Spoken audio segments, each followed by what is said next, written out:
Alhamdulillah pada sore menjelang malam hari ini kita mendapatkan keanugeraan yang luar biasa untuk mengulik salah satu tokoh sentral dalam peradaban Islam khususnya di tanah Jawa ini, yaitu Ki Ageng Jejer.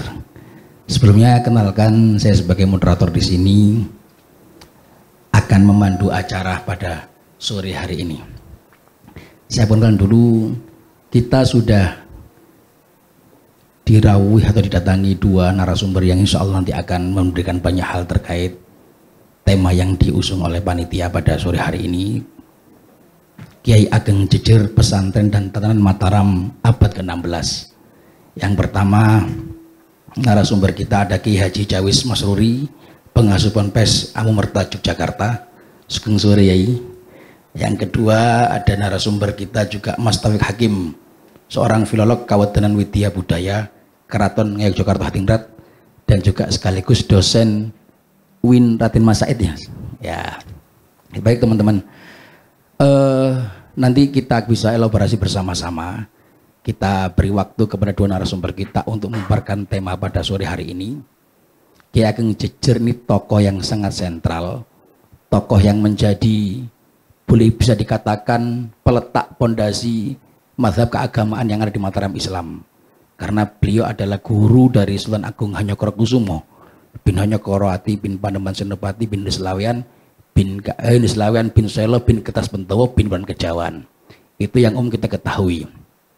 Lantas hari ini seluruh pesantren-pesantren di tanah Jawa itu mungkin tidak akan bisa lepas dari tokoh sentral ini. Seluruh peradabannya, seluruh tradisinya, seluruh adat istiadatnya sejak di abad 16 sampai pada hari ini. Tadi di luar kita sedikit ngobrol-ngobrol bahwasanya salah satu peletak mazhab Syafi'i terkuat di tanah Jawa memang berasal dari Mataram Islam. Dan guru besarnya pada saat itu salahnya adalah Mbah Kiai Jejer. Mungkin teman-teman bisa sepil-sepil di googling. Beliau adalah salah satu murid Kanjeng Sunan Kalijogo, Mbah Ageng Jejer ini. Oke lah, langsung saja kita ke Mbah Kiai Jawis. Kita beri waktu kepada beliau untuk mengulik atau memberi pengetahuan kepada kita semua terkait siapakah beliau, lalu pengaruh-pengaruh beliau yang sampai saat ini bisa kita rasakan, tinggalan-tinggalan beliau entah berupa tulisan, tuturan, artefak dan lain sebagainya, atau berupa tradisi-tradisi yang sampai hari ini masih lestari.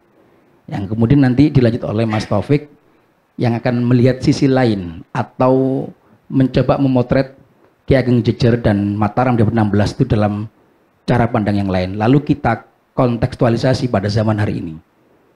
Apa urgensinya? Lalu bagaimana sebuah peradaban, sebuah kebudayaan, sebuah ajaran keagamaan itu bisa terus langgeng lestari sampai hari ini? Apa yang mengaruhi itu? Jangan-jangan kita ini hanya diwarisi sebuah warisan yang kita tidak pernah tahu warisan itu berasal dari mana, dibawa oleh siapa, sanadnya sampai apa, sampai mana, kita nggak tahu.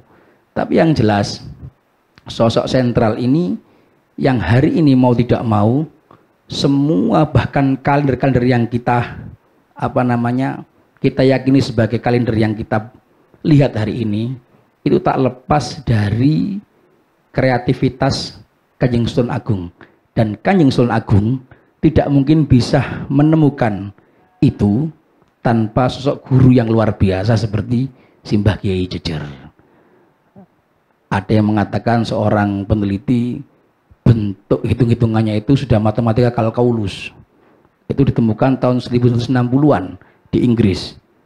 Dulu jauh belum mengenal itu, ternyata sudah itu. Nah, itu kan menarik. Nah, langsung saja nanti teman-teman bisa ikut berdiskusi pada sore hari ini. Monggo Kiai untuk memberi paparannya. Wadal kaula sumegaaken. Assalamualaikum warahmatullahi wabarakatuh. Bismillahirrahmanirrahim. Assalatu wassalamu ala rasulillah wa alihi wa sahbihi wa mawala. Wa la hawla wa la quwata illa billah, amma ba'du. Mas Taufik Hakim yang saya hormati sebagai filolog Mas Udin, moderator yang saya hormati, peserta seminar ya, ini istilahnya seminar dari itu. Semuanya yang saya hormati, alhamdulillah, syukurulillah, siang sore ini kita dipertemukan Allah Subhanahu wa taala di tempat ini dalam rangka punya hajat membeber siapa itu Kiai Jejer. Nah, kebetulan yang diundang saya, padahal saya itu ya tidak ahli tentang Kiai Jejer itu. Hanya mempelajari Kiai Jejer itu. Nah, tapi tidak ahlinya Mbah Jejer ya itu. Hanya seorang warga Jejeran yang berusaha mempelajari tentang Kiai Jejer itu. Dulu sebelum saya menulis buku tentang Kiai Jejer itu, di Jejeran itu ada ceritanya itu serem-serem itu. Nanti ada burung itu terbang di makamnya Mbah Jejer itu selalu jatuh. Itu. Jadi kayak kawah Condro di Muko ceritanya itu. Itu cerita hampir setiap orang di Jejeran itu cerita seperti itu. Itu tidak ada burung itu kalau tidak lewat di tanah makborohnya Mbah Jejer itu tidak jatuh, tidak ada itu. Dan yang menemukan burung jatuh itu banyak itu. Jadi ada fakta juga itu. Cerita yang lain serem-serem lah itu tentang Mbah Jejer itu. Itu saya dengar sejak saya kecil sampai tahun gempa bumi itu 2006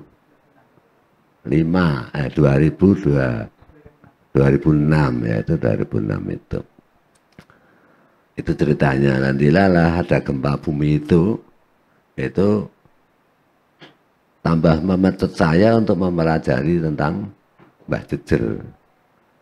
Untuk apa? Untuk membangun satu filosofi bagi masyarakat Jejeran yang kala itu rumah tidak punya, sarana ibadah tidak punya, apa-apa tidak punya, hampir luluh lantak seluruh dusun itu, untuk membangkitkan bahwa kita tidak punya apa-apa tapi masih punya satu tokoh, yakni Kiai Jejer.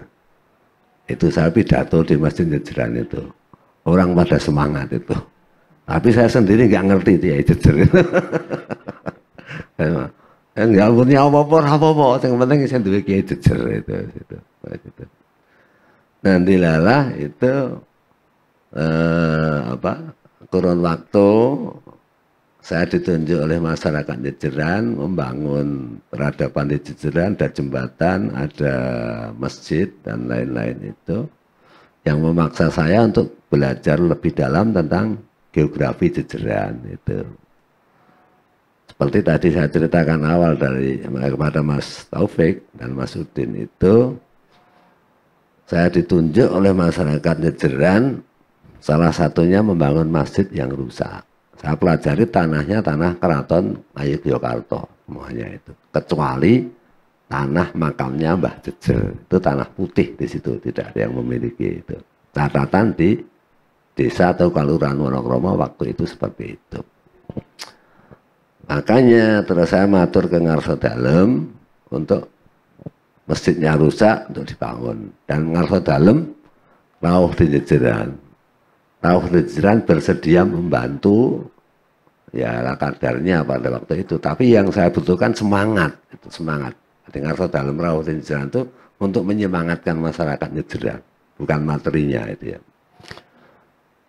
Akhirnya mau datang ke Jejeran dan meletakkan batu pertama. Nah, uniknya gini, batu pertama yang ditunjuk mau diletakkan oleh Ngarso Dalem itu masjid Jejeran itu posisi tiang yang di barat laut tadi, lor kulon itu. Celakanya itu tiang yang paling lor kulon itu bermasalah itu. Itu saya sebagai panitia pembangunan itu merasakan 21 hari itu tidak bisa memondasi itu. Karena itu kalau dikasih apa air berapapun tuh habis. Gitu. Dikasih pasir habis terus. Nah, itu celakanya. Ngarso dalam ngeletaknya batu pertama amblong kan saya sing ketempuan gitu. Itu dari tak gujengi ngarso dalam itu. Itu. Nah akhirnya enggak apa-apa lah, alhamdulillah itu jadi berhasil. Habis itu terus ada cerita-cerita tentang semua sampai sekarang masih tukang-tukangnya masjid Jejeran itu masih menyaksikan trauma. Jadi sampai ganti 3 kali periode tukang. Karena setiap tukang itu selalu kalau pagi itu sebelum kerja Mas Taufik disambut macan kumbang itu. Macan kumbang fisik itu cerita dari lari semua itu. Lari semua itu sampai 3 rombongan tukang dari Temanggung dari mana-mana itu nggak mau meneruskan itu. Nah, akhirnya lah kita istighosa dan seterusnya akhirnya maulah itu diuruk dan sampai sekarang bisa. Nah, ringkasnya Ngarso Dalem membawa cerita catatan-catatan keraton di Jogja tentang Masjid Jejeran itu. Yang saya cari sebetulnya tentang Kiai Jejer. Tetapi catatan keraton yang dibawa dipidatokan oleh Ngarso Dalem pada waktu itu, babat Jejeran itu tidak diawali dari Kiai Jejer. Nah itu, ya itu. Catatan di keraton tulisannya seperti itu. Tapi diawali dengan Kiai Kriyo atau orang lain menyebut Wonokriyo. Sekarang orang menyebut Kiai Kriyan. Nah itu Kriyan, Kiai Kriyan sebagai tokoh salah satu pendiri keraton Yogyakarta. Disebutnya seperti itu di catatan. Itu kitabnya yang dipakai pegangan ini itu. Nah saya domblong. Sing tak cari Kiai Jejer kok Jejeran ono Kiai Jejer kok sekarang disebut di keraton Kiai Kriyan itu. Perjalanan waktu saya ketemu dengan Kiai Nur Hadi. Kiai Nur Hadi itu cucu dari Jaya Diningrat. Jadi Mbah Putung Iringan dari Sumo Diningrat itu di Sleman. Dia memberi silsilah, menemukan silsilah. Itu silsilah dikeluarkan dari Mangunagaran apa Mangunagaran Solo. Tahunnya lupa saya. Dan dilegalisasi Keraton Yogyakarta tahun 90 itu ada tulisannya Keraton Yogyakarta itu. Nah, dari silsilah itu saya baca itu menunjukkan bahwa Kiai Kriyan atau Kiai Kriyo yang disebut sebagai babat di Jejeran oleh Ngarso Dalem di catatannya itu ternyata buyut mantu Kiai Jejer di silsilah itu buyut mantu Kiai Jejer itu. Nah, jadi Kiai Jejer punya buyut mantu namanya Kiai Kriyo atau Kiai Kriyan. Terus sekarang Kiai Kriyan tuh punya buyut yang populer disebut Sumo Diningrat. Jadi nek ana Sumo Diningrat bin Yahya dan seterusnya itu ngapusi gitu loh. Karena itu wong Jejeran itu. Jejeran itu Sumo Diningrat itu ya. Nah dari silsilah itu saya pelajari posisi Kiai Jejer itu adalah namanya Juru Suroprobo, anaknya Juru apa lupa saya, putu Juru Martani dari Kota Gede. Di silsilah disebutkan seperti itu. Naik lagi sampai ke Sunan Giri, naik lagi sampai ke Raden Rahmat atau Sunan Ampel. Nah ini di silsilah. Terus cerita di Jejeran dari juru kunci turun cerita tutur turun temurun itu disebutkan bahwa Kiai Jejer itu kecuali mertuanya Sultan Agung adalah guru utamanya Sultan Agung. Itu cerita tutur turun temurun. Nah karena ada cerita tutur turun temurun dan ada silsilah yang saya dapatnya itu, maka recovery gempa itu saya tulis buku tentang Kiai Jejer. Tujuannya itu untuk menyemangatkan masyarakat Jejeran Yang kedua untuk mengkomunikasikan, karena itu bantuan dari teman-teman Belanda, jembatan yang di Jejeran itu, untuk mengkomunikasikan antara masyarakat Jejeran dengan masyarakat Belanda pada waktu itu tujuannya itu. Lalu cerita tutur yang ada itu saya pakai judul buku bahwa Kiai Jejer adalah mertua dan guru Sultan Agung. Maksud saya provokatif seperti itu biar ada bantahan gitu loh. Maksud saya itu ada sanggahan, ada bantahan dari mana-mana. Buku itu saya cetak gratis, saya cetak 1000 dan saya berikan secara cuma-cuma pada waktu itu. Semua instansi di Jogja saya kasih, keraton saya kasih, keraton saya kasih, dan seterusnya saya kasih. Saya tunggu sampai 15 tahun tidak ada yang membantah. Loh, itu saja ceritanya, tidak ada yang membantah itu. Tiba-tiba Hanung bikin film Sultan Agung. Di situ tokoh sentralnya adalah Kiai Jejer, itu 69,6% narasi cerita itu tentang Kiai Jejer. Ampuhe Kiai Jejer menggembleng Sultan Agung itu. Nah, itu. Terus saya telepon sama si Mas Hanung. Kudune judulnya bukan Sultan Agung tapi Kiai Jejer. Lah itu.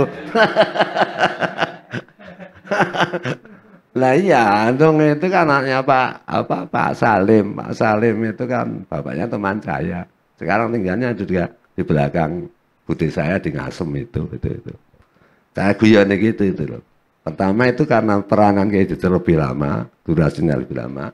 Mestinya film itu disebut film Kiai Jejer, bukan Sultan Agung. Nah, ternyata Keraton Jogja ya protes ya toh Mas. Yang kedua yang saya persoalkan itu di filmnya Hanung yang katanya sudah melalui studi mendalam dan habis bermiliat-miliat itu ceritanya kosong.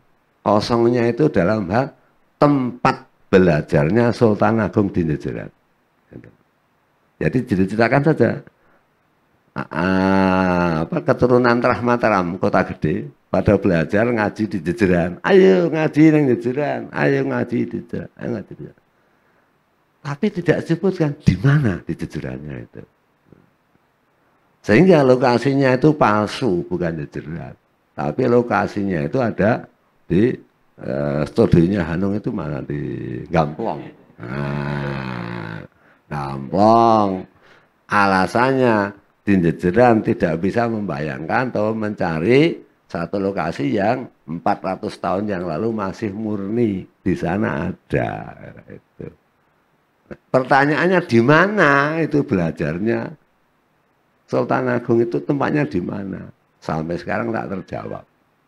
Dan itu tak terjawab dari buku-buku pelajaran anak-anak SD, SMP, SMA tentang kepahlawanan Sultan Agung. Belajarnya di Jejeran, tapi situsnya itu sampai sekarang nggak ketemu. Diakui tapi tidak ketemu. Jadi kayak ngimpi itu. Awalnya belajar ngawang-ngawang apa di mana terus sekarang rusak. Apa gimana? Nggak ketemu ya itu. Nah, itu buku yang saya tulis tentang Kiai Jejer sampai sekarang saya nyatakan sebagai mertua dan guru Sultan Agung, sampai sekarang tidak ada yang menjawab. Gusti Yudo teman saya itu sering ke rumah saya, Mas Acun juga sering ke rumah saya, nyawa salah nek iso saya bilang itu. Pun mboten ngertos kula, ngaten niku lah ya. Itu guyone gitu loh, Mas Taufik itu guyone gitu itu. Itu satu. Terus buku saya cerita tentang nasak-nasak Jejer itu. Pada waktu saya tulis 2007 itu belum mengerti saya ajarannya Kiai Jejer itu apa, muridnya sopo dan seterusnya itu nggak ada. Makanya berdasar silsilah sama cerita tutur itu saja itu. Satu-satunya murid yang diketahui ya Mas Rangsang atau Sultan Agung ini. Itu. Terus habis itu saya tulis buku 2023 kemarin ya, itu tentang Fidak Kubro, Fidak Suro itu. Atau bahasa di sini disebut kulhu seketi. Baca kulhu 100.000. Itu terkenal menjadi tradisi masyarakat Islam Kerto di sini. Nah, sampai sekarang masyarakat Kerto sini ini ya, ini kalau ngekholi Sultan Agung sama keraton berbeda waktu ini. Ini jadi ngundang saya, ya tak aminin ana amplope gitu loh. Catatan keraton, orang-orang keraton itu kalau mengadakan apa ulang tahun kematian Sedone Sultan Agung itu malam Jumat Legi di Balai Desa sini itu. Tapi masyarakat sini itu mencatat meninggalnya Sultan Agung itu malam Rabu Pon. Kemarin hall Sultan Agung kesekian di sini saya juga diundang dari narasumber. Nek dong Rabu Pon saya manut Rabu Pon, nek Jumat Legi ya manut Jumat Legi gitu. Nah itu versi lah itu silakan itu. Dan sampai sekarang masih ada tradisi di sini masyarakat Kerto, Kanggotan, Beduan, sampai di Segoroyoso. Itu kalau malam Rabu Pon tidak ada yang berani hajatan sampai sekarang karena menghormati meninggalnya Sultan Agung sebagai murid Kyai Jejer itu. Nah, itu ada tradisi yang kulhu seketi itu. Kulhu seketi itu untuk menebus dosa. Jadi nanti ada hadisnya Nabi Muhammad SAW yang menerangkan tentang kulhu 100.000 itu. Apabila ada orang membaca sampai kulhu 100.000 sampai selesai, nah itu berapapun dosanya kecuali dosa syirik nanti akan diampuni oleh Allah Subhanahu wa taala. Nah, itu yang dipakai itu. Nah, ada tradisi. Nah, kulhu seketi itu ternyata ulangannya Kyai Jejer. Karena di Jejeran sampai sekarang masih berjalan. Itu tradisi kulhu seketi 100.000. Setiap ada orang meninggal, itu dibacakan satu Quran Al-Quran, 30 juz Al-Quran. Terus di hari meninggalnya 1, 2 sampai 7 itu dibacakan Bidak Sughra, Bidak Kubro, kalimah thayyibah 70.000 dan atau kulhu 100.000 sampai sekarang itu. Itu tradisi turun temurun itu. Nah, saya cari rujukannya sampai ke atas, akhirnya saya tulis jadi buku. Itu tradisi Mataram Islam warisan dari ulangan Kyai Jejer itu sampai sekarang juga belum ada yang menyanggah. Tak tunggu-tunggu itu. Terus di Jejeran itu ada satu syair yang itu kalau diturut siapa yang bikin tidak ada yang mengerti. Banyak udah tinggalan. Itu satu penting wasiat tentang kuatnya keimanan dan mengakui keesaan Allah. Itu. Panjang syairnya itu. Kalau di Jejeran itu biasa dibunyikan, dilantunkan setiap bulan Ramadan. Selain bulan Ramadan tidak dilantunkan. Nah itu asik artinya itu. Seperti thariqah artinya itu. Saya sudah hafal itu. Dan nanti pada saatnya itu akan saya kemas menjadi satu gerak dan akan saya beri nama tari Jejer. Nah, itu hubungan internasional itu nanti ada pesan pada siapa itu ada itu. Insya Allah nanti akan saya kemas menjadi tari Jejer itu. Nah itu warisan ya Jejer itu. Terus filosofi sebetulnya nama Ki Jejer itu siapa? Kalau pangkatan kan Juru Suroprobo yang populer. Tapi namanya siapa itu tidak ada yang mengerti sampai sekarang. Setidaknya saya belum pernah menemukan itu nama asli Ki Jejer itu. Ada yang mengatakan Syihabuddin.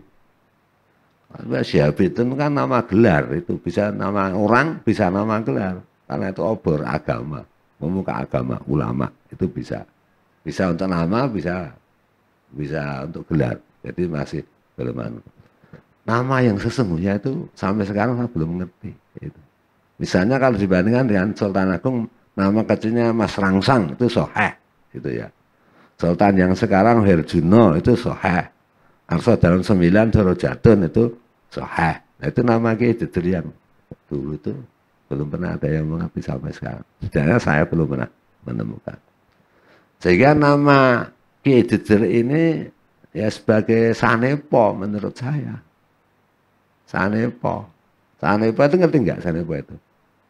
Paraban itu jatuh banget.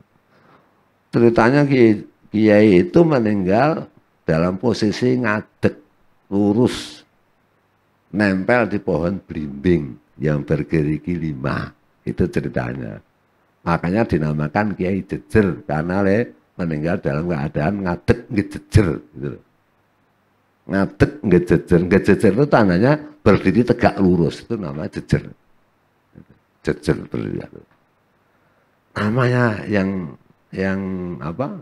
Yang asli itu belum pernah mengerti. Jadi itu sanepo menurut saya itu.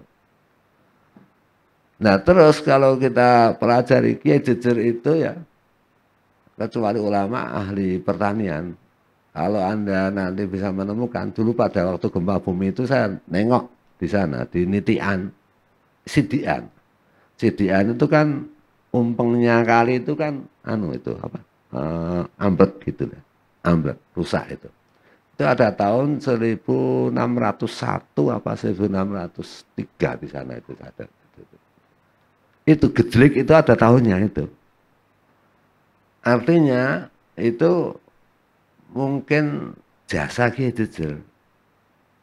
Jadi selokan Mataram dibikin atas Sunan Kalijogo, terus diteruskan sampai para wali Mataram Islam. Selokan Mataram ngidul sampai ke Kota Gede untuk mengairi wilayah Kota Gede karena yang dulu gersang. Begitu Kota Gede diobrak-abrik Belanda, Kiai Jejer pindah Jejeran, ya butuh pengairan. Di Sidian itulah dialirkan ngidul sampai Jejeran. Makanya Kiai Jejer itu ya ahli pertanian menurut saya. Bukan saja seorang ulama yang ahli wirid begini terus itu enggak, itu ya ahli tata negara, ahli pertanian dan seterusnya itu. Kalen dari Sidian ke Jejeran itu menurut saya itu jasa pada waktu Kiai Jejer untuk pengairan tanah yang ada di sana, di sekitar Jejeran itu. Jadi bukan sekedar seorang ulama yang mocok kitab terus itu enggak, itu mempraktekkan kitab menurut saya itu. Kembali ke Jejer ya. Nah, Jejer itu kalau dimaknai sanepo ya, itu sama dan sebangun dengan kerto. Anak Jejer itu kalau dalam bahasa Arab bermula dari bahasa kiwam. Gitu. Kiwam. Jadi ada hadis kiwamud dunya bi arba'ati asya. Itu sistem pemerintahan Kiai Jejer ya. Bahwa makmurnya bumi itu tergantung dari 4 hal. Makmurnya negara itu berpulang sistem yang dibangun dari 4 hal. 1, bingilmil ulama, dengan ilmunya ulama. Bingadlil umara, dengan sifat adilnya umara. Bisa khaufatil agniya, dengan kedermawanan para orang-orang agniya, jamiatul agniya di negara itu. Yang terakhir bidunga ilmu kalau responsivitasnya rakyat kepada pembangunan, pada pemerintah. Itu bahasa kiwam. Kiwam terus turun kepada Jejer. Jejer turun kepada kerto. Kerto itu ya gemah ripah. Ayam tentrem, gemah ripah. Allah sinawi. Bahasa Al-Qur'annya mutmainnah, aminah, thayyibah, aminah, mutmainnah. Itu bahasa Quran, bahasa hadisnya kiwam itu jadi Kiai Jejer itu aslinya siapa nama saya belum pernah menemukan, tapi itu sanepo menegakkan ajaran.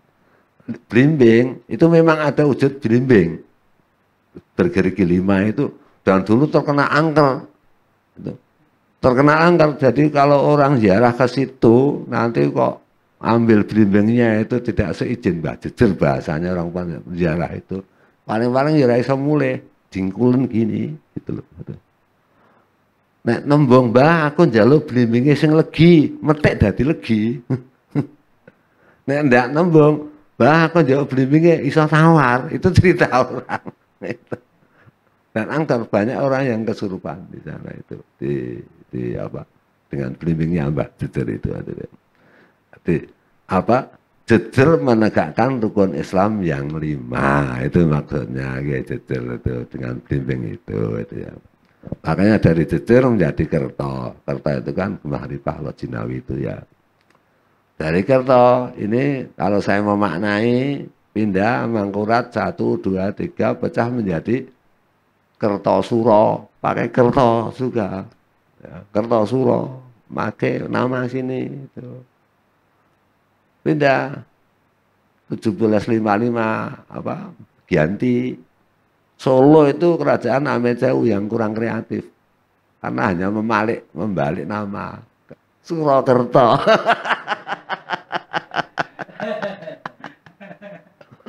Kalau Jogja agak kreatif, ngayu ke Jokerto. Ini gue bener lo guyon tapi kira-kira ya bener kira-kira. Kerto kejejer kepada Kiwam kepada bahasa Qur'annya Thayyibah Aminah Mutmainnah. Itu cita-cita semua orang Islam akan menjadikan satu wilayah atau tempatnya menjadi yang Thayyibah Aminah Mutmainnah itu. Terakhir sebentar ya Mas. Nah, itu perjalanan waktu saya mengamati Mbah Jejer lama itu, yang sangat ironis Mbah Jejer itu senang ngimpeni wong. Senang ngimpeni wong. Setidaknya yang diimpeni itu saya sama seorang juragan di Jogja itu. Oh, itu tukang adu jago kok itu. Yang Jogja wong sugih ning tukang adu jago. Apa ini? Tokonya itu sampai toko produk anunya itu dari Thailand sampai ke Papua Nugini, jaringan tokonya itu apa toko-toko kecil itu yang dipakai untuk lapak dia itu apa itu namanya itu sampai 10.000 sekian toko dia punya. 2020 itu saya diimpeni sama Jejer sampai tiga malam berturut-turut itu karena pencarian saya tentang di mana tombah sampeyan dulu le tinggal. Yang jejeran kok ora ngenai kabar, ora WA, ora apa ki nendi to sampean le tinggal nendi. Itu nanti. Tuh lama loh Mas, 2007 sampai 2019. Lama, 12 tahun saya mencari Mbak Jejer itu. Di mana tinggalnya di Jejer itu. Ya akhirnya itu 3 hari 3 malam itu saya diimpeni terus itu. Manggonku neng kono. Cilakane sing ditunjuk itu paling angker neng Jejeran. Repot itu.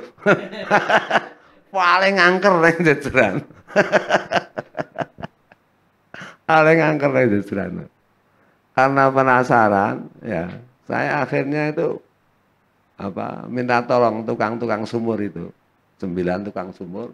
Saya rakati dewe untuk menebus penasaran saya itu.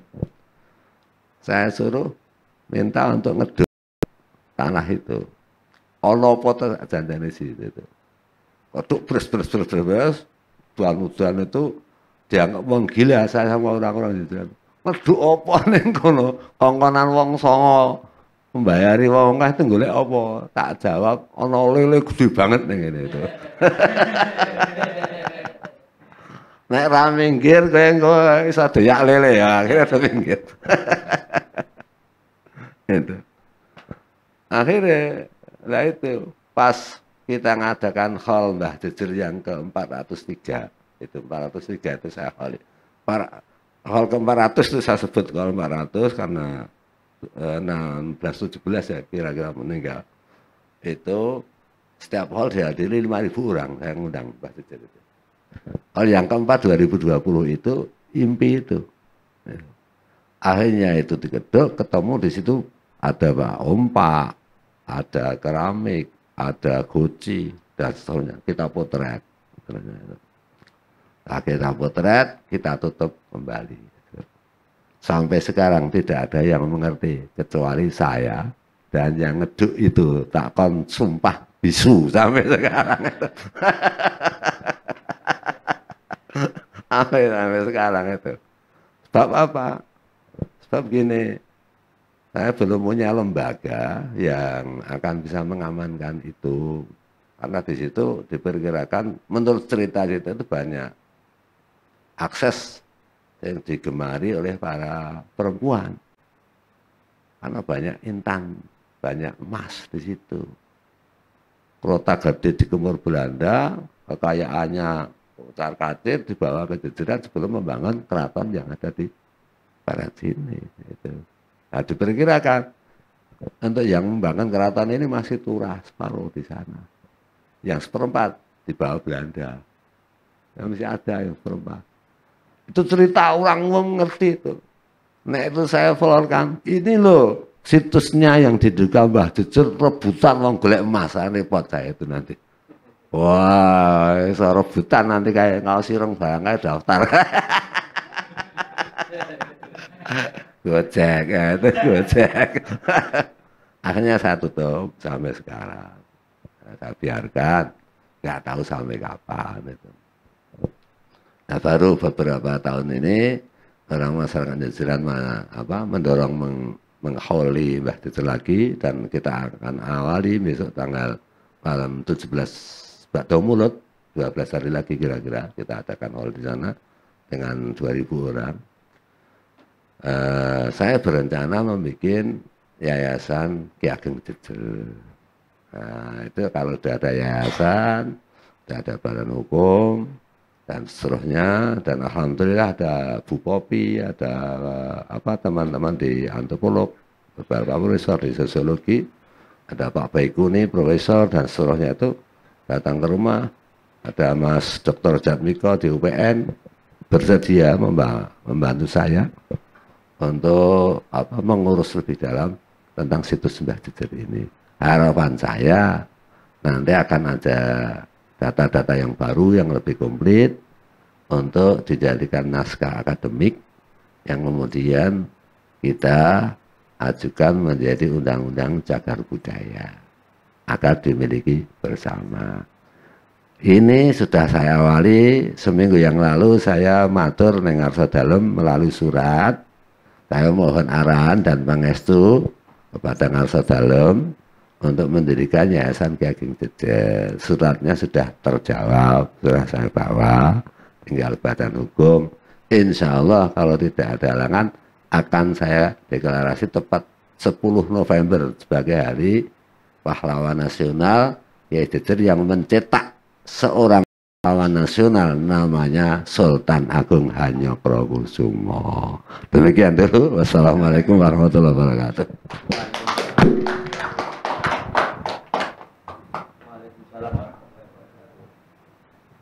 Waalaikumsalam warahmatullahi wabarakatuh. Cukup menarik sekali, dan mungkin pengetahuan ini tidak kita dapat ya teman-teman. Nanti ini mungkin ya teman-teman yang ikuti konten ini, YouTube ini lewat FKI nanti yang di garis bawah itu yang tadi itu ya, yang dikhawatirkan ini kono jebul ono Mas ya kayak bahaya. Tapi paling tidak kita menemukan gambaran. Saya teringat di daerah Tulungagung Trenggalek itu ada juga tradisi fidak ya. Hidayatul Tulab itu Pondok Tengah, Kiai Muhammad Yunus, ternyata beliau juga dari sini, dari Mataram Islam. Itu dikir fidak. Ternyata sumbernya dari sini. Jawa Timur ramai sekali dikir fidak penebusan dosa, kalau orang sana mengatakan semacam itu, pakai kerikil, pakai jagung itu. Oke, kita lanjut ke Mas Taufik.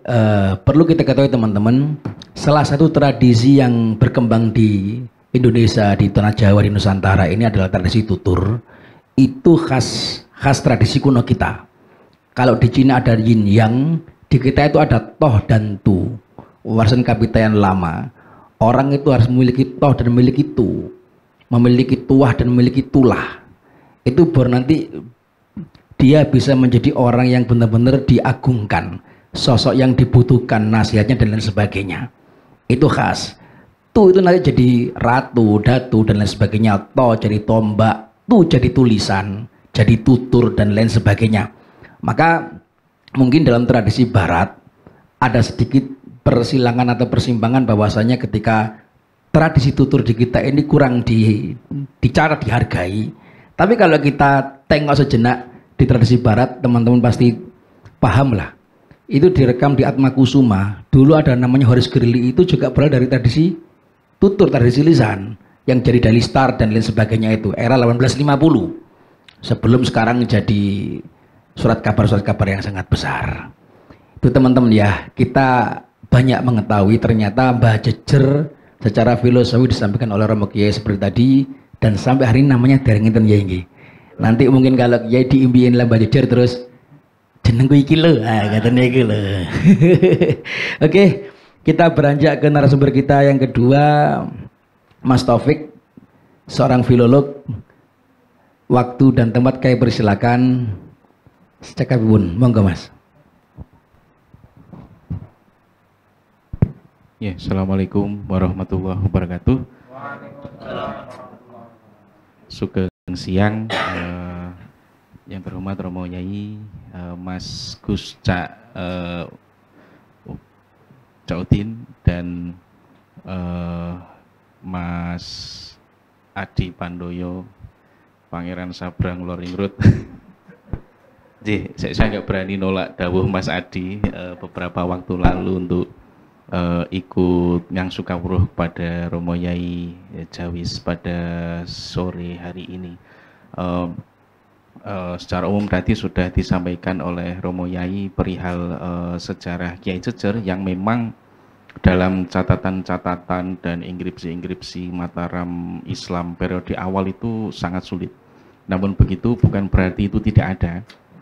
Bahkan konstruksi tradisi tulis kita hari ini, kemudian flashback ke belakang era Mataram Yogyakarta, Sultan Mangkubumi, Pangeran Mangkubumi, kemudian naik lagi ke belakang juga semuanya ternyata jalin kelindan dengan tradisi lisan. Bahkan skriptorium di pesisir utara itu juga secara kebahasaan sangat lekat dengan nuansa-nuansa tradisi lisan, karena orang dulu ketika misalnya Sunan Kalijogo mengaji ke Sunan Bonang, mengaji ke Sunan Ampel itu juga melalui pengajian-pengajian ala musyawarah. Jadi tidak bisa jangan dibayangkan bahwa pesantren zaman dulu itu seperti sekarang ini, yang bahkan santri-santri bawa tablet, bawa buku, karena dulu kertas itu baru masuk relatif belakangan. Mungkin abad 19 ada produksi kertas di pesantren Tegal Sari, Teteluang, dan itu pun mahal. Satu keistimewaan ketika seseorang mempunyai atau mampu membeli kertas. Nah, kira-kira gambarannya itu. Jadi dalam konteks nitik umpak, nitik dalam arti kita menelaah kembali, meneliti kembali, mengaca ke belakang, ke dalam umpak atau satu cikal bakal ya peradaban, kesastraan, kebudayaan kita hari ini itu memang antara yang tulis, yang lisan, yang tergurat, yang terpahat itu saling jalin kelindan. Nah, saya di sini akan menyampaikan sedikit saja tentang kaitan Kiai Jejer, bagaimana jejaknya dalam tradisi teks. Teks dalam arti tidak hanya tinggalan-tinggalan tertulis, tetapi teks yang juga tergurat dalam satu gapuro di makam bayat. Nah, ini peta tahun sebelumnya tadi. Ini peta Kerto yang yang bekas Kedaton Pleret tahun akhir abad 19 itu seorang Belanda menemukannya sudah dalam kondisi luluh lantah. Karena sejarah Mataram awal setelah Panembahan Sotopati, kemudian Panembahan Sedo ing Krapyak, lalu Sultan Agung dan seterusnya itu, apalagi setelah era Sultan Agung itu banyak terjadi peristiwa perang. Nah, tentu kalaupun ada tinggalan artefak-artefak itu juga di letak geografis Jogja tempo dulu juga rasanya tidak terlalu ramah terhadap bukti-bukti material itu, tinggalan-tinggalan material itu. Nah, maka tapi nanti coba saya melihat dari jejak-jejak yang masih ada. Next, silakan.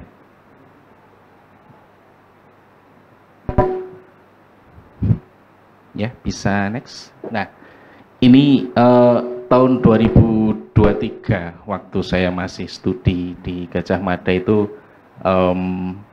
ziarah ke Sunan Bayat yang dalam catatan historiografi tradisional Jawa, baik yang versi paling awal tahun 1870-an yang dipersembahkan kepada Garwo Sultan ke-7 Sultan ke-6 waktu itu.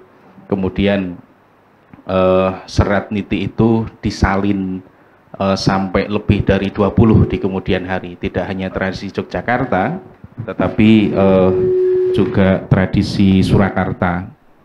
Nah, diceritakan tahun 1633 atau dengan sengkalan Wisoyo Anoto Wisigeng Ratu itu adalah satu titik di mana Sultan Agung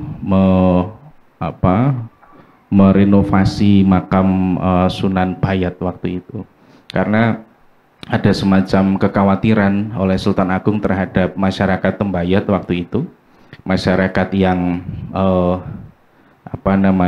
juga masyarakat santri. Di sana juga ada jejak masjid kecil atau langgar untuk pengajian, sehingga tradisi lisan hari-hari ini masih mungkin masih kita dengar ada tradisi patembayatan. Nah, di sana ada ya semacam pesantren hari ini yang kita memusyawarahkan kitab, kita mentransmisi pengetahuan barangkali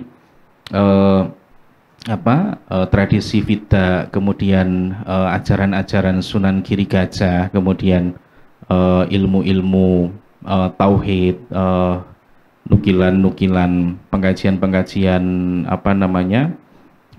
kitab-kitab Ghazali, kitab-kitab Wujil itu juga mulai tetap dibahas pada masa itu. Nah, dalam serat nitik Sultan Agung disebutkan bahwa Sultan Agung secara sangat tawadhu merenovasi makam Sunan Tembayat pada masa itu. Bahkan beliau mengerahkan 300.000 abdi dalam atau orang-orang Mataram untuk membawa batunya. Itu pun tidak boleh menggunakan gerobak, tapi semuanya bersila dan disalurkan secara bergantian seperti itu. Karena Tembayat waktu itu dirasa masih pro dengan Kesultanan Pajang yang waktu itu pusat kekuasaan berpindah ke Mataram, maka secara kultural spiritual Sultan Agung mencoba melakukan konsolidasi. Selain itu juga makna Wisoyo Anoto Wisigeng Ratu itu sebetulnya bukan sebatas angka sengkalan, tetapi juga satu tenger, satu rumusan kata-kata yang mengandung nilai angka tahun yang juga menandai satu peristiwa tertentu. Nah, mungkin secara kebahasaan saya terjemahkan sebagai upaya menembah untuk mencari petunjuk ratu. Nah, ini saya agak kesulitan menerjemahkan ratu ini yang dimaksud siapa.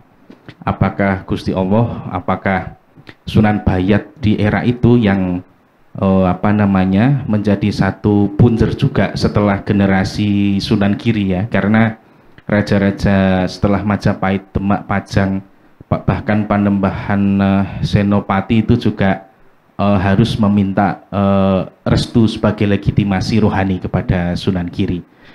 Nah, tetapi pada secara umum mungkin bisa kita pahami bahwa ini termasuk upaya Sultan Agung untuk berguru secara rohani kepada Mbah Sunan Tembayat. Meskipun dalam 20 lebih salilan naskah Jawa Mocopat itu yang ditulis dalam kurun abad 19 sampai 20 awal itu terdapat kerancuan historis kronologis juga, karena dikisahkan ada yang namanya Kiai Ageng Jejer, kemudian Kiai Penggung, Kiai Jolo Sutro yang berguru ke Sunan Bayat. Nah, kita bayangkan bagaimana corak keislaman Bayat itu. Lagi-lagi memang secara tinggalan benda-benda material itu sangat sedikit, kecuali gapura-gapura ini Itu pun yang paling kiri, tapi abaikan yang di tengah gapura ya.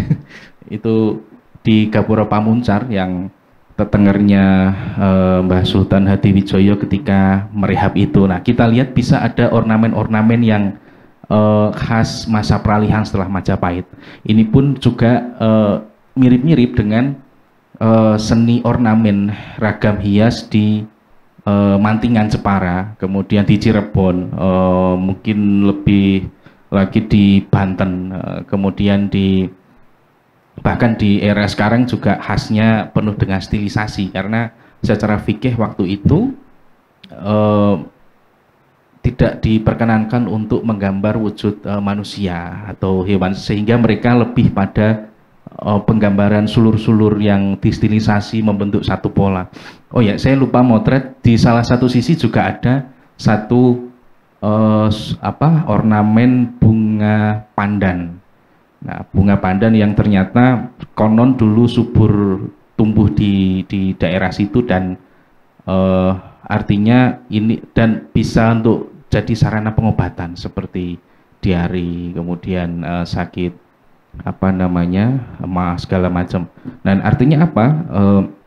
Tren arsitektural ornamen ragam hias abad-abad itu di era Sunan Bayat, di era Joko Tingkir, di era Sultan Agung itu serupa seperti ini, meskipun tidak sepenuhnya sama. Artinya seniman-seniman pahat waktu itu juga sadar ekologis. Dia menyampaikan suasana di sekitarnya dengan kreativitas tertentu, dan jadilah Gapura dengan tampilan seperti ini.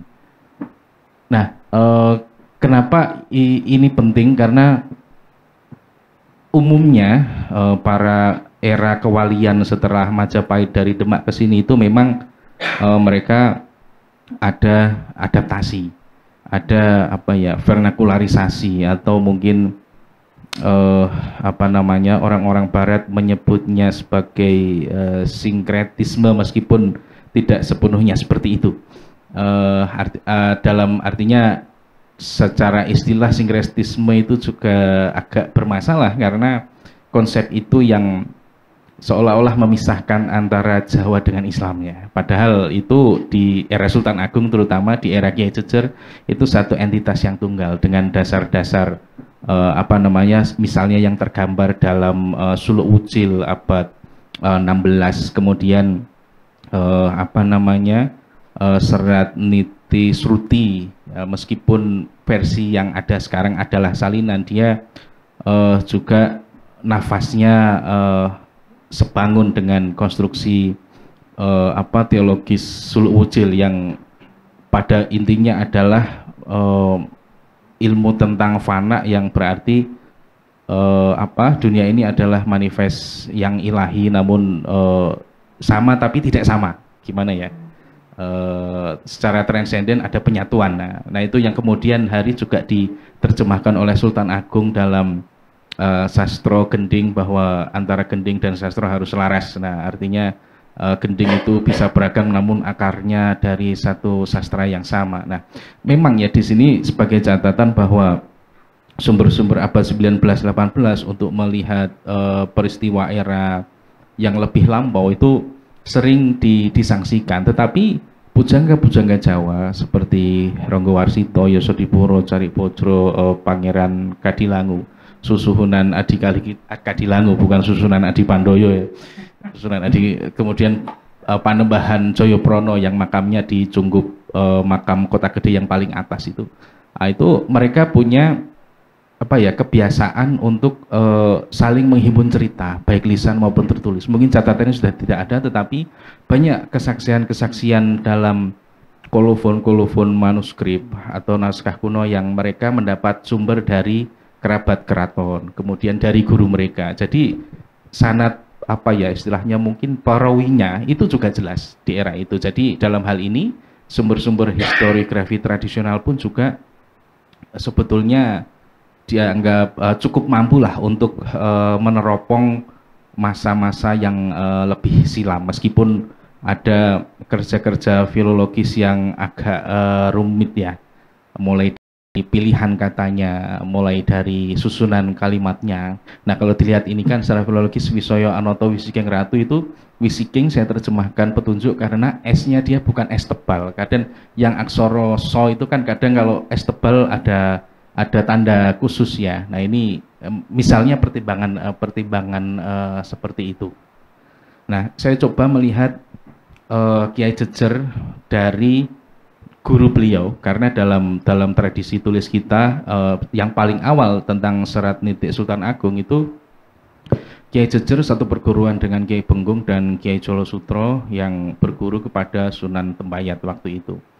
Nah, meskipun ada kerancuan bahwa Sultan Agung juga berguru ke Sunan Bayat, padahal Sunan Bayat sudah kapundhut di era Sultan Hadiwijaya waktu itu tahun sebelum akhir pemerintahan Sultan Hadiwijaya ketika tahta diserahkan kepada Panembahan Senopati. Nah, artinya untuk memahami Babat, untuk menitik Babat atau mengamati kembali Babat memang diperlukan satu kejelian, kita tidak bisa menerima begitu saja. Apakah yang dimaksud berguru itu langsung datang kepada Sunan Tembayat secara dohir, atau peziarahan yang beliau lakukan setelah penyerangan Sultan Agung atau Mataram ke Batavia.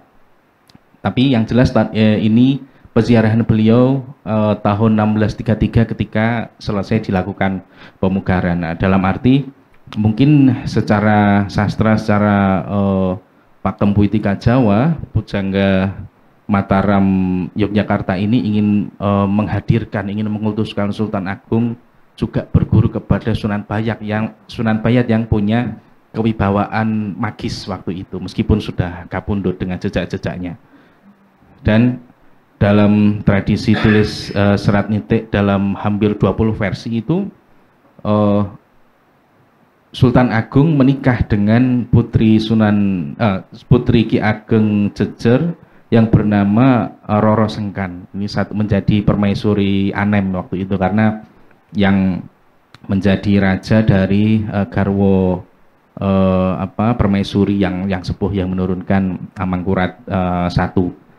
Kemudian saya juga coba melihat satu produk intelektual Ki Ageng Jejer, yakni tentu saja Sultan Agung dan karya-karyanya di bidang pemerintahan, di bidang sastra, di bidang militer, dan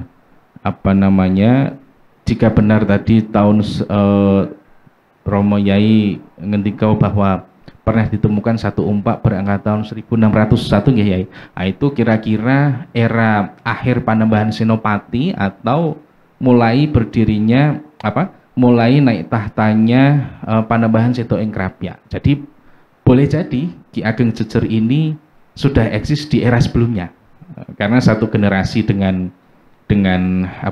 Kiai Jolo Sutro, Kiai Benggung, kemudian juga berguru pada Sunan Bayat. Apakah beliau menangi Sunan Bayat juga? Artinya di era itu pun Kiai Jejer sudah cukup sepuh ya waktu itu. Artinya ternyata Kiai Jejer juga tidak hanya menjadi umpak jejernya Mataram era Sultan Agung, jika benar itu umpak era Kiai Jejer nggih, tetapi juga umpak jejernya mungkin sejak Panembahan Senopati atau Sultan Anyakrowati.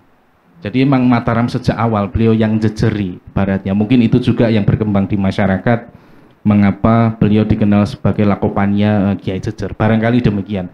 Tapi yang jelas saya coba meraba-raba dengan konteks Suluk Wujil, karena ada catatan sejarah juga bahwa ketika Sunan Anyakrowati madeg tahta, ketika Sultan Agung berusia kira-kira 7 atau 14 tahun kalau tidak salah, itu di keraton juga diperdengarkan Suluk Wujil, karya konon dari ajaran-ajaran Sunan Bonang yang tentang ketauhidan, tentang ajaran fana, tentang penyatuan transendensi, keselarahan, yang saya kira juga berpengaruh kuat pada hasil karya sastra Sultan Agung seperti Sastra Gending. Kemudian di era berikutnya ada Suryo Rojo di era Pangeran Mangkubumi atau Sultan Hamengkubuwono yang pertama.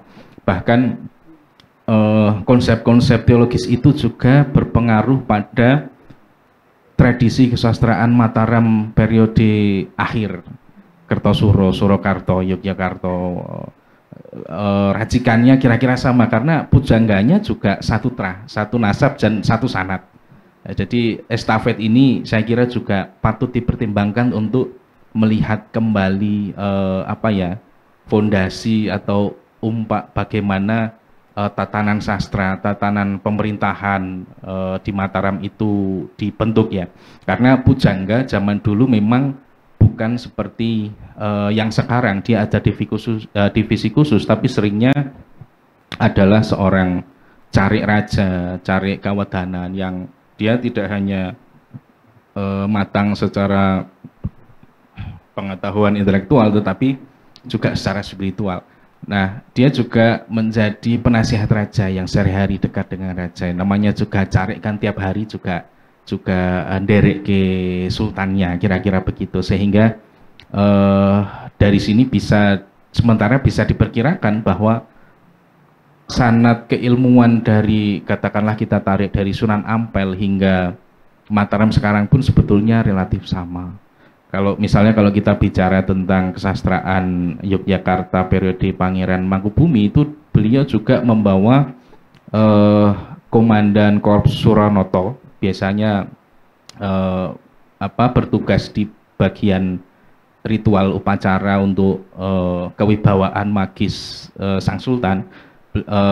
Pangeran Mangkubumi ketika mendirikan keraton di Jogja waktu itu membawa yang namanya Tumenggung Cokrowijoyo atau nama Arabnya Muhyiddin. Beliau yang menyusun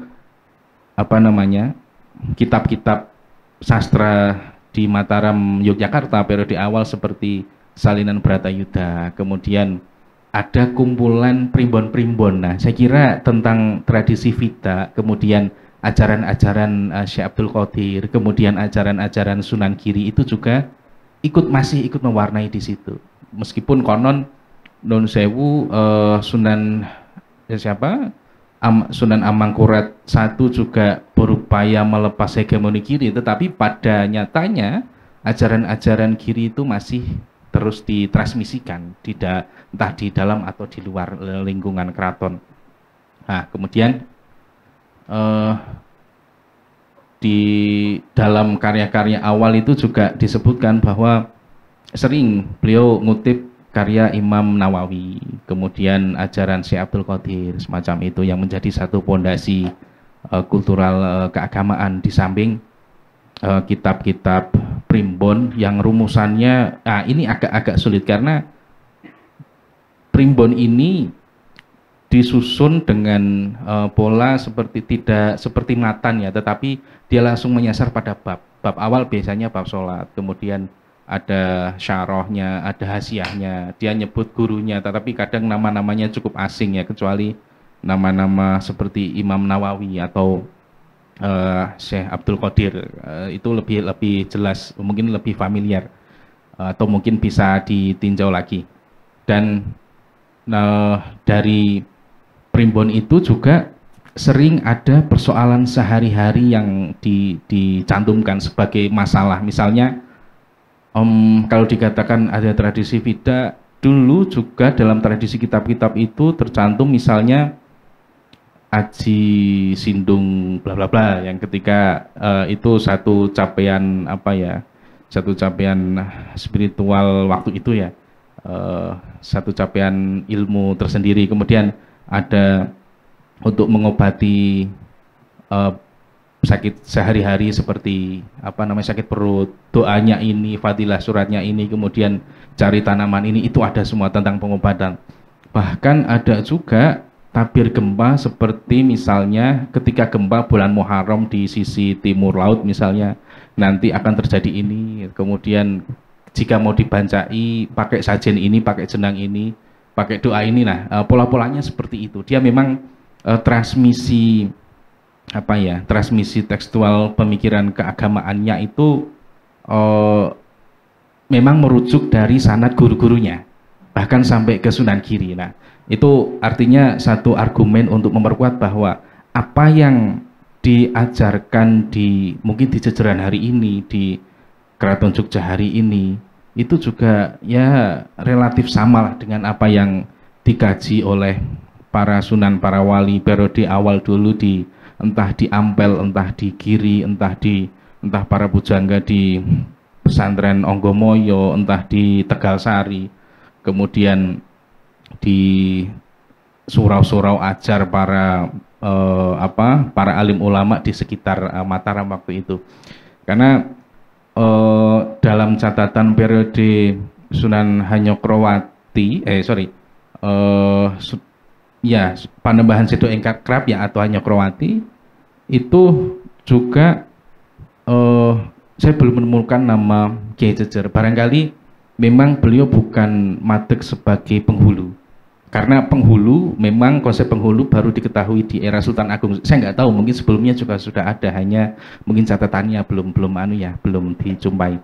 Tapi ada juga dulu kiai-kiai atau para alim yang memang beliau berperan sebagai istilahnya ya, ulama yang di luar istana. Nah ini jika kita ingat pidato-pidato Gus Dur di tahun 99 2000-an, itu beliau menawarkan politik jalan ketiga. Pertama, tidak kontra dengan keraton, tidak membela dengan keraton, tapi yang ketiga dia fokus mendidik umat. Nah, catatan-catatan ini juga disebut dalam karya-karya sastra dari abad 17-an sampai abad 19-an, bahwa sering punggawa-punggawa kerajaan Sentono Dalem itu juga memanggil kiai-kiai dari luar untuk dimintai pertimbangan seperti itu. Jadi posisi mereka seperti itu, politik jalan ketiga, dalam arti dia tidak jadi penghulu, dia tidak memusuhi keraton, tapi dia fokus menyiapkan santri-santrinya. Nah ini mungkin juga di era yang lebih muda, seperti di dekat rumah saya ada makam Kiai Cebole, itu juga perannya seperti itu. Beliau dipanggil keraton ya ikut aja, tapi memang fokus menyiapkan umat. Dan ajaran-ajarannya yang khas abad-abad itu, entah 19, 18 dan ke belakang itu, ya selalu mengajarkan ilmu-ilmu agama dan ilmu-ilmu kuno. Dan selalu saja yang saya jumpai, saya ambil sampel di abad 18, 17, 16, itu selalu pola desainnya seperti gapura ini, ada stilisasi, tidak ada makhluk hidup. Nah itu saya kira ini visi bagaimana pujangga seniman Jawa menyesuaikan ya ajaran Islam dengan ruang-ruang kreativitas waktu itu. Next. Nah, ini tradisi penyalinan serat nitik Sultan Agung. Pertama memang ditulis akhir abad 19 ketika Kesultanan Yogyakarta setelah Sultan ke-6 mengalami represi, mengalami konflik perlawanan dari dalam, yang artinya istri Sultan ke-6 itu ingin mengingatkan putrandanya bernama Sultan ke-7 supaya menitik Sultan Agung lagi, supaya meneladani kewibawaan karismatiknya, meneladani anti kolonialismenya, kemudian meneladani cipta-cipta sastra yang dilakukan, kemudian supaya tegak pada ajaran Jawa Islam sebagaimana yang diajarkan oleh para pendahulu. Ini koleksi Sono Budoyo, kemudian di keraton juga ada, lalu di salinan-salinan itu beberapa ada dari Belanda juga, kemudian salinan dari residen Mons itu juga ada, kumpulan-kumpulan itu. Ternyata nitik Sultan Agung ini menjadi satu karya sastra yang penting bagi orang-orang di zaman itu, terutama untuk pewaris Mataram. Bahkan ada juga satu versi yang dipersembahkan khusus oleh istri Sultan ke-6 untuk oleh Sultan ke-7 disalin lagi, jadi salinan disalin lagi untuk putrinya yang menikah dengan putra PB 10 Tumenggung Kusumoyudo sebagai bekal waktu itu ya, karena era Sultan 7 juga menghadapi peristiwa yang rumit. Beliau ketika naik tahta harus menandatangani kontrak-kontrak yang menguntungkan Belanda, termasuk pelantikan putra mahkota juga harus atas restu Belanda seperti itu. Nah, ini sebagai nitik untuk mengingat leluhurnya, sebagaimana perjuangan Sultan Agung waktu itu yang memadukan antara Jawa dengan Islam sehingga timbul pemerintahan yang bermanfaat bagi masyarakat luas, seperti jejak-jejaknya sekarang ada kolam Segoroyoso, ada kanal-kanal air, kemudian di era Sultan Agung juga didirikan Reh Pengulon yang khusus mengurusi persoalan keagamaan seperti zakat, haji, dan urusan keagamaan sehari-hari yang lain. Kemudian ada pengadilan Serambi yang di sana beliau juga nampaknya juga menyalin kitab-kitab baik dari era Demak, Majapahit seperti Kutara Manawa, Manawa Dharma Sastra. Saya sudah nulis itu di langgar.co beberapa tahun lalu tentang transmisi itu. Dan era Demak juga nyalin itu di era Sultan Trenggono, kemudian di era Sultan Agung mungkin juga nyalin Angger Suryo Ngalam, kemudian Niti Projo. Karena di era Sultan Hadiwijoyo ada Niti Sruti. Nah, itu sebetulnya nafasnya sama tentang adab seorang raja, adab seorang kaula, kemudian hukum-hukum yang diangkat dari hukum adat Jawa waktu itu lalu dipadukan dengan fikih. Nah, itu di sana kelihatan sekali dan hukumannya sangat eksplisit. Misalnya Kang Adi Pandoyo mencuri sapi atau mengganggu janda, itu hukumannya jelas. Misalnya dicambuk berapa kali, di penjara segala macam, itu jelas dalam Suryo Ngalam itu. Jadi kira-kira tata kelola pemerintahan, tata ekonomi, tata politik itu juga berakar dari estafet pengetahuan Jawa Islam di masa-masa sebelumnya yang disalin ulang, ditambahi, dikurangi, dan disesuaikan. Karena konon sampai sekarang juga ditemukan kitab-kitab Rojoniti di kawasan Bantul, di Sanden kalau tidak salah. Itu setiap kelurahan dulunya masih di era Diponegoro itu masing-masing megang kitab itu sebagai pedoman. Sampai sekarang lurah-lurah setempat juga punya kitab itu, dan dengan demikian dia secara legitimatif berhak sebagai lurah. Itu sampai sekarang masih ada. Dan karena pengadilan dulu kan diserahkan ke masing-masing daerah dengan pedoman dari raja, dan maka serat Suryo Ngalam yang salinannya juga banyak itu macam-macam variannya. Next. Nah, ini salah satu serat nitik salinannya salinan. Jadi betapa penting serat ini pada generasi-generasi Mataram periode selanjutnya. Sudah salinan, disalin lagi. Ini yang dihadiahkan kepada Putri Sultan 7 yang menikah dengan Putri PB 10 ya. Di sana penulisnya Dian Atmo Sastro. Next lagi. Ini lebih 20. Dian Lurah Atmo di Sastro. Mungkin Mas Adi mau nembang, nggak apa-apa. Ya, karena kenapa ini ditulis tembang? Karena kalau di jajaran kata Romo Yai tadi ada tradisi pelantunan syair ya Yai. Dulu di keraton, di luar-luar tembok istana itu juga tradisi tetembangan itu jadi satu tren. Kalau sekarang mungkin TikTok, Reels, Instagram, X. Kalau dulu orang semakin bisa bercengkok yang rumit, katakanlah Mas Adi Pandoyo bisa nembang dandang gulo dengan cengkok yang dia variasi, bisa memikat lawan jenis maupun dari makhluk-makhluk jenis lain, itu jadi kelas tersendiri. Nah, selain itu tiap tiap Jumat juga sampai sekarang pelantunan tembang itu masih ada. Kalau dulu tujuannya memang untuk pendidikan dan pengajaran, terutama keluarga internal, tetapi juga di luar istana dia sudah melebur menjadi ritus daur hidup seperti mitoni segala macam, dia pakai tetembangan meskipun jenis naskahnya lain. Nah,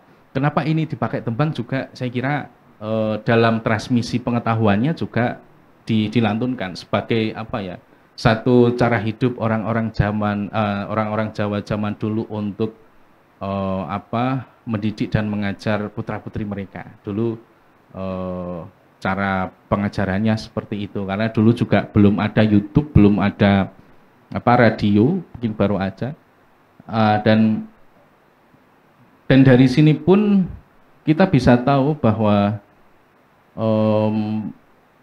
si Lurah Atmodisastro ini menyalin ini selain karena dawuh dari Sultan ke-7, juga dia sudah memenuhi syarat, sudah lulus dari sekolah tamanan. Jadi seorang carik pujangga penulis keraton dulu juga ada kurikulumnya, maka barangkali di sana juga diajarkan bagaimana menghimpun.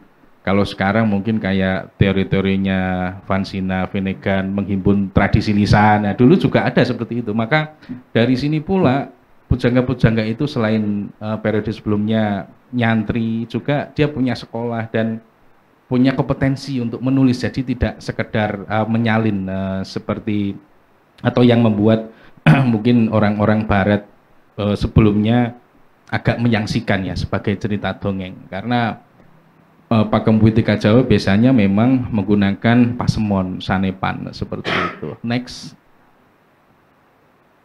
Nah, ini yang paling kiri adalah satu naskah kumpulan yang dulu dirampas oleh Inggris ketika Perang Spei, dan ini karya-karya periode Mataram. Saya belum bisa memastikan tahun kapan itu, apakah di era Sultan pertama atau kedua atau bahkan sebelumnya, karena dari bahannya mungkin bisa sebelumnya karena itu pakai bahan daluang ya, secara kebendaan material dia pakai daluang. Di sana ada Niti Projo, kemudian Ambiyo, serat sejarah Demak yang awalnya ditulis oleh Susuhunan Adikadilangu atau Panembahan Joyoprono sebagai pujangga. Itu kemudian disempurnakan lagi dengan cerita silsilah, ditambahi era Sultan Habib pertama dan seterusnya. Kemudian yang tengah ini satu peti rampasan juga Raffles di Inggris, yang di sana juga punika carita saing para wali sedaya sami-sami Nah, itu dari Sunan Giri Gajah ketika membahas tentang ajaran makrifat. Jadi ajaran-ajaran itu juga masih lestari di era mungkin entah Amangkurat IV atau Sultan pertama, yang pujangganya juga seorang santri punya sanad kepada para resi ajar di sekitar istana. Kemudian yang paling kanan itu Suryo Ngalam, satu kitab hukum di era Mataram Yogyakarta. Itu dari bahannya juga lebih tua, dan ini tiga ini tidak ada di keraton, adanya di Inggris, tapi bisa di-download. Next. Nah, ini ya, catatan sejarah, catatan historiografi tradisional. Memang diceritakan Sultan Agung sukses menata pertanian, sehingga beliau secara politik juga membuat VOC waktu itu cukup kalang kabut dengan politik monopoli beras waktu itu ya, sehingga VOC kelabakan juga. Kemudian tata kelola ekonomi, beliau membentuk semacam kawasan atau tepas Gedong Panengen dan Pangngiwo untuk mengurus pajak istana. Kemudian itu termasuk lembaga keuangan kerajaan. Munculnya pengadilan Serambi yang dalam serat Nitik Sultan Agung lebih ditekankan pada kisah debatnya Sultan Agung dengan Kiai Kategan. Ketika itu Sultan Agung tidak berkenan puasa sunnah, puasa Syawal, tetapi alasannya Kiai Kategan mengkritiknya karena panjenengan itu adalah seorang raja yang harapannya dengan puasa ini bisa dianut oleh rakyat-rakyatnya. Nah, kira-kira semacam itu lebih penggambarannya. Kemudian syiar agama, beliau juga mendaku sebagai Sultan Abdullah Maulana Mataram, itu M-nya kurang. Itu satu legitimasi gelar yang membuat beliau menyiarkan Islam secara lebih luas, baik secara sastra, seperti penulisan Sastro Gending yang salinannya hari ini masih bisa kita baca tentang keselarasan tadi, tentang penyadaran bahwa yang tunggal itu memanifest pada keberagaman, ya, dan Sultan Agung mengkritik orang-orang mungkin fikih-fikih yang agak keras ya waktu itu, yang kurang terbuka pada pandangan-pandangan keberagaman, seperti praktek-praktek ziarah dengan tradisi tertentu. Nah, mungkin secara tersirat Sultan Agung ingin menunjukkan bahwa praktik-praktik tradisi orang Jawa itu ya wujud religiusitas Islam yang lokal di Mataram waktu itu, yang pada era Pakubuwono II ini juga disadur ulang menjadi, kalau Pak Edwin Wiringa Pak Edwin itu membahasakannya sebagai syariat Jawa. Jadi syariat Jawa itu ya laku-laku nyadran, kemudian tumpengan, itu bernafas Islam, meskipun dalam terminologi Islam Jawa atau sintesa, ya meskipun Pak Merle pakai istilah sintesa, itu sebetulnya istilah yang sangat bermasalah juga, karena itu mulanya sejak abad penelitian teks-teks abad 16 sampai 20 awal.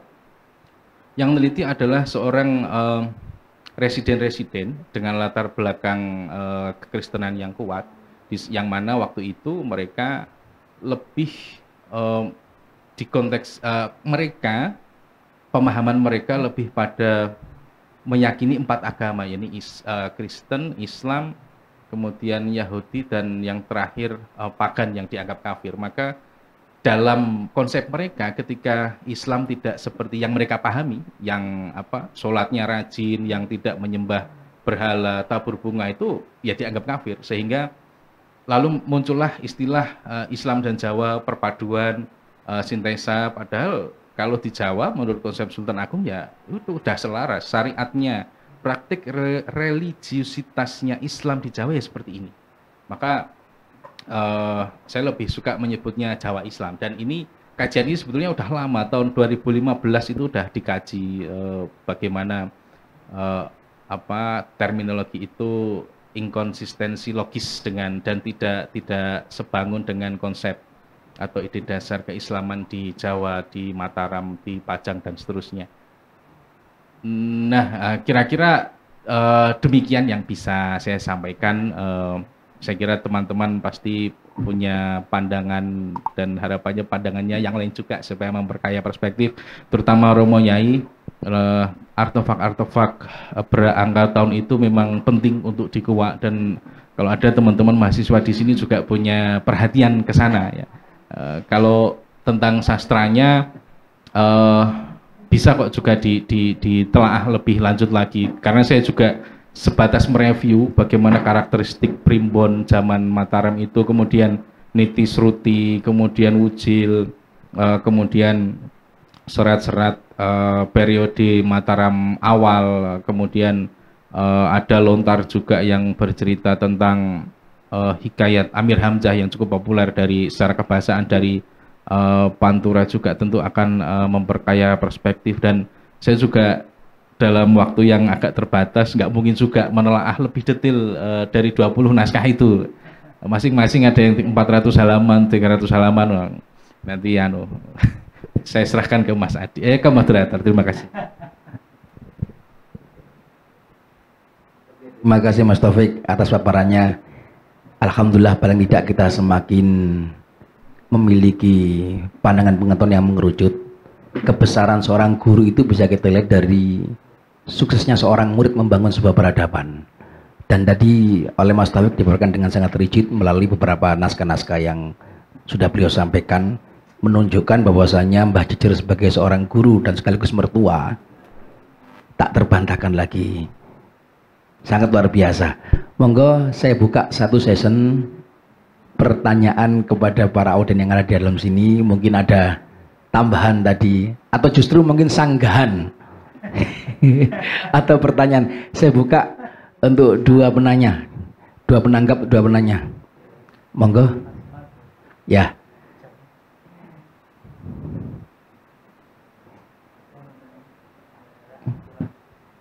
Monggo.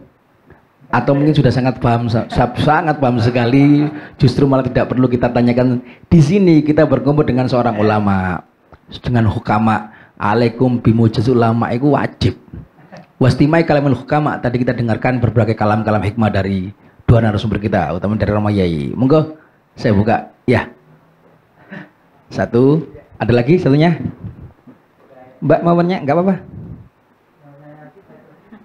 Paling tidak di forum ini menjadi pemantik agar kita nanti punya giroh, punya semangat untuk kembali mendalami siapa Bapak Jejer itu, semakin peduli gitu nggih. Satu laki satu perempuan, monggo yang perempuan. Enggak sedih. Ya,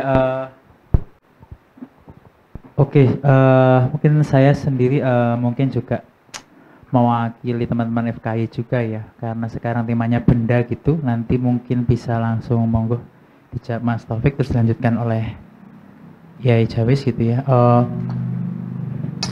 Sebenarnya kalau soal ajaran tadi mungkin menarik sekali ya variannya dan bagaimana perkembangannya, proliferasinya, perubahannya gitu menarik sekali, tapi kami dari tema benda gitu kita akan mencoba melihat kalau kita bicara tatanan nanti hubungan ulama dan raja dan seterusnya dan upaya-upaya dari Kiai Jawis tadi. Yang saya ingin menarik adalah tentang gimana kita memahami kira-kira tata kota gini ya, mungkin yang bisa kita bayangkan gitu ya, membantu menggambarkan karena kita sedang di sini. Perdebatan juga nggak akan selesai ya tentang ini apakah keratonnya beneran gitu ya.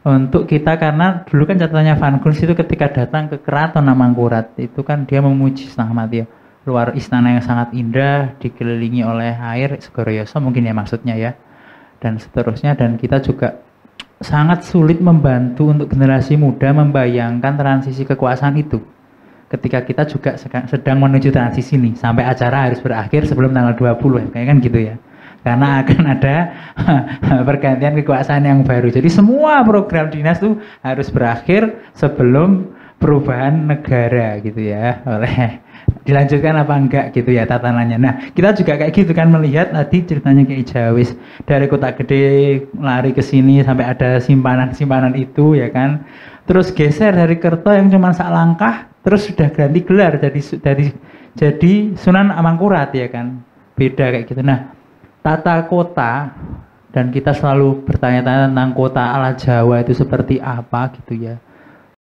Juga publik di Instagram nanya ini diskusinya tentang Jawa-Jawa terus gitu ya. Ada yang kayak gitu komen ya. Loh kita gimana membayangkan soal dekolonisasi kalau kita nggak bisa bertanya tentang tata kota kita sendiri gitu ya. Seperti apa gitu. Nah mungkin bisa membantu menambah pengayaan kita gitu. Gimana memahami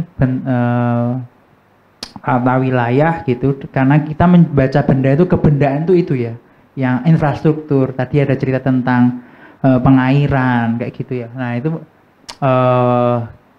dari Kiai Ageng Jejer sudah ada seperti itu, dan gimana sih kita melihat kinerja tentu saja ulama waktu itu ternyata disediakan oleh Kiai Jawis tadi juga terlibat secara aktif mempraktekkan untuk bangun. Cerita-cerita itu hampir semua pesantren kiai yang membangun wilayah itu pasti membangun infrastruktur. Nah, gimana juga kita sekaligus mungkin karena juga saya juga sudah diweling nanti statement closing sekaligus mungkin ya dari Mas Taufik maupun Kiai Jawis itu tentang itu tadi gimana kita memahami tata kota dari wilayah Mataram di era Kiai Jejer membar sampai Sultan Agung, sebagaimana film tadi membahasnya Kiai Jejer semua sampai hari ini gitu ya. Apakah itu terus sudah hilang gitu konsep itu karena modernitas dan seterusnya gitu ya. Dan apakah kita diarahkan untuk kembali ketika bangun bandara aja ning Kulon Progo esuk apa punjere donya kayak gitu. Ternyata masih ada dialog-dialog kayak gitu. Sebenarnya kita kan bingung ya, mau bangun itu selalu kayak gitu. Nah itu sih kira-kira aku agak abstrak ya, tapi kira-kira untuk mengiringi isu kebendaan yang sedang diangkat oleh FKY. Nah mudah-mudahan nanti saya sih mudah-mudahan nanti Yayasan Kiai Jejer itu kita jalan sama-sama kita juga memetakan apa yang bisa dibahas dari khasanah masa lalu untuk melihat hari ini yang kita kok panglimanya sudah bukan wejangan-wejangan para kiai atau serat-serat atau suluk-suluk yang diajarkan tadi sampai kulhu seketi gitu ya, luar biasa. Tapi sekarang apa sih gitu, apakah 9 naga yang jadi aturan untuk mengangkatkan itu ya, kayak gitulah kira-kira. Monggo tentang Mataram masa lalu sampai sekarang, monggo. Oke, terima kasih Mas Adi Ya.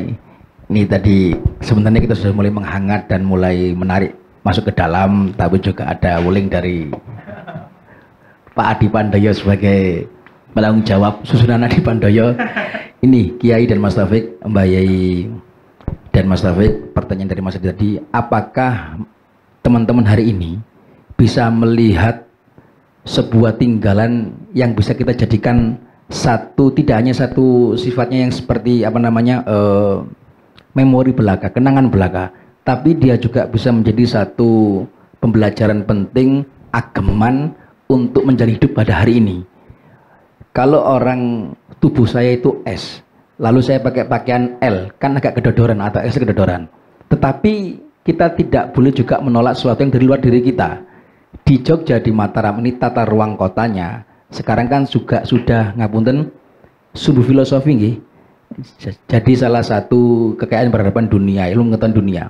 Monggo sekaligus nanti closing statement. Perempuan ada?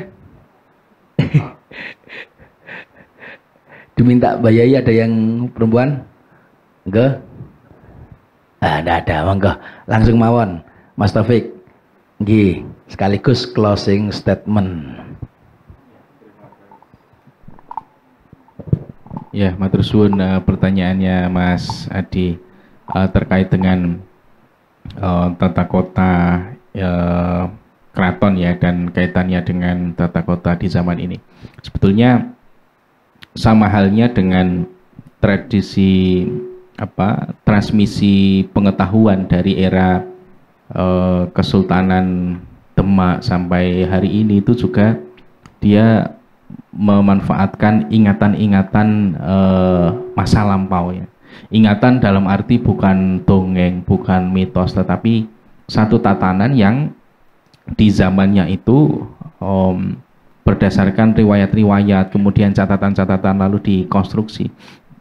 Konon secara arkeologis struktur keraton, kemudian lapangan, alun-alun, kemudian masjid itu juga terinspirasi atau mereka mengingat tata kota di era Demak. Ceritanya begitu secara arkeologis, secara denah tata ruangnya. Kemudian di era Kota Gede juga demikian, ada Bokong Semar di daerah dari Masjid Gede ke selatan itu. Kemudian ketika pindah ke Kerto juga menurut peta juga demikian seperti yang tadi di slide paling awal. Kemudian di era setelah Kerto kemudian di Pleret, kemudian ke Kertosuro itu juga relatif sama. Artinya memang secara bangunan ditekankan pada fungsi jasmani dan rohaninya, apa ya istilahnya, fungsi mistiknya waktu itu untuk keperluan upacara, untuk pasewakan, dan secara tata kosmos susunannya sejak era Demak konon seperti itu, dan sampai sekarang pun demikian. Nah, terkait tata ruang di ruang keraton, nah ini memang agak sulit ya, tetapi yang jelas bagaimana kalau dari data-data tadi yang ragam hias naskah itu jelas pujaga-pujaga masa itu selalu menempatkan aspek ekologis sebagai satu ruang yang penting, tidak hanya untuk aktivitas manusia tetapi juga aktivitas ritual, aktivitas religius masyarakat Mataram waktu itu, sehingga bahkan sampai catatan era Sultan ke-7 pun ketika waktu itu orang-orang Belanda memaksa atau menekan beliau untuk satu perkampungan tertentu hendak dipakai untuk menginap teman-teman mereka dari Belanda, itu Sultan ke-7 nggak boleh. Karena pertama, secara ada tradisi tata ruangnya seperti ini, secara kosmologi itu nggak boleh juga, sehingga ingatan-ingatan itu selalu dilestarikan. Nah, kenapa tata kosmos ini sangat penting ya? Karena secara historis, secara praktek-praktek tradisi yang berjalan sampai sekarang, mereka juga membutuhkan tata ruang itu untuk menunjang aktivitas magis istana, yang itu agak sulit dijelaskan juga kenapa tatanannya masjid di sebelah barat alun-alun. Nah, barangkali ketika upacara grebek itu juga ada dari apa namanya, dari pagelaran kemudian keluar ke arah kiri berputar searah jarum jam. Nah, itu secara tatanan kosmos itu yang mencoba ingin tetap dipertahankan, dan konon itu mempunyai dampak kewibawaan magis tertentu terutama bagi raja. Nah, mengapa sumbu filosofi juga perlu diingat sebagai memori ingatan kolektif dunia, itu juga ingin menandai bahwa Mataram selain mementingkan aspek peran dan fungsi secara lahiriah, juga mempertimbangkan aspek-aspek spiritualitasnya. Nah, mungkin itu saja yang bisa saya jawab. Dan yang paling penting adalah tradisi Mataram Islam, termasuk kesultanan sebelumnya, itu selalu selain taat pada hukum dan agama ya, selalu menempatkan komposisi suasana ekologis sebagai satu tanda yang penting, entah dari seni artefaknya maupun dari aspek pernaskahannya. Nah, ini yang mungkin perlu kita nitik kembali untuk ke sana. Matur suwun.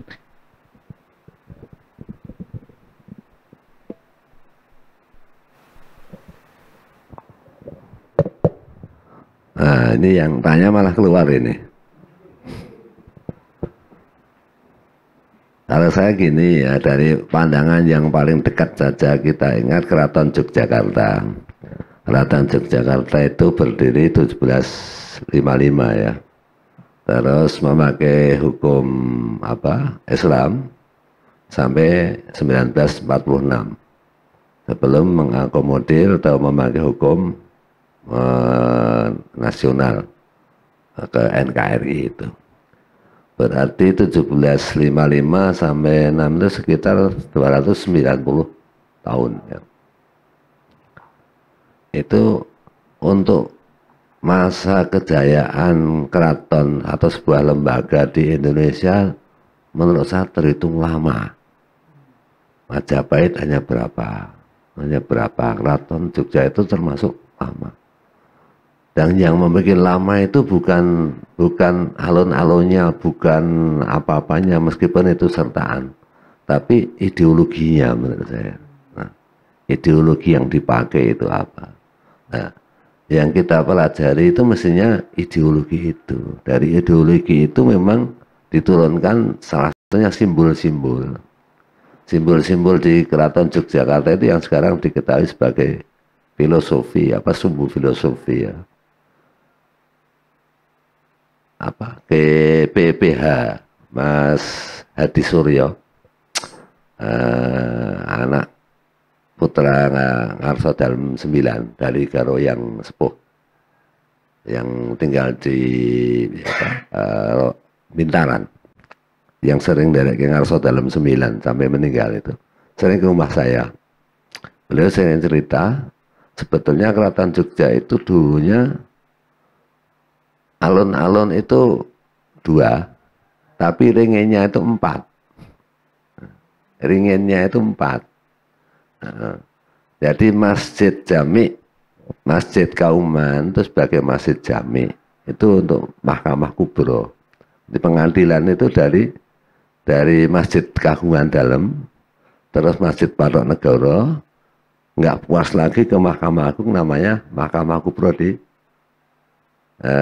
Masjid Jami Kauman itu gitu.